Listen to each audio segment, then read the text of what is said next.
pahalagahan mo yung bawat oras na lumilipas sa inyo kasi mahalaga ang oras. Kasi yan yung asset na hindi mo na may babalik kahit kailanman maliban sa pera. That's what you conflict your bars. Tonight, kasama ko ang bandang Summer Blossom.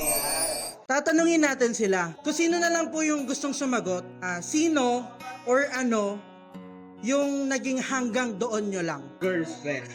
Ex-girlfriend? Yung hanggang doon na lang? Hanggang doon nga. Siyempre ex-girlfriend. Ex-girlfriend. Ano po nangyari sa naging hanggang doon nyo lang? Kumbaga, long distance relationship kami. Sa Baguio ako, sa Manila siya. And then, nag-cool off kami. And then after cool off, nag-break kami. Gawa ng, meron ng bagong pumalit.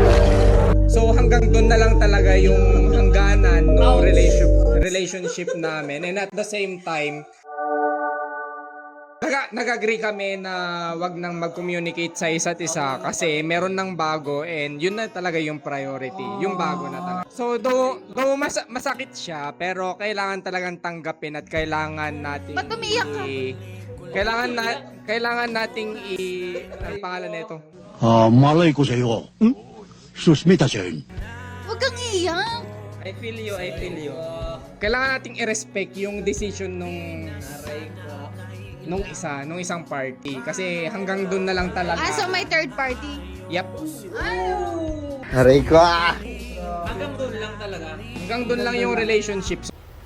Wait a minute. Who are you? Hanggang doon lang yung relationship. So Stop it. Get some help. tanggapin na lang natin and move on. Yun talaga ang So kung nasa harap mo siya ngayon, ano yung gusto mong sabihin sa kanya?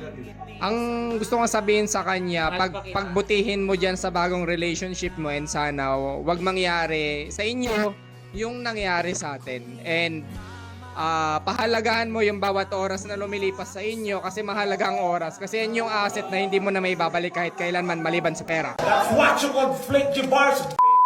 Huwag kang iiyak. Ang sakit. Ang sakit. Kung iyong mamarapatin na ako'y kausapin, maaari ba na ako yung pansinin kahit Ang sakit.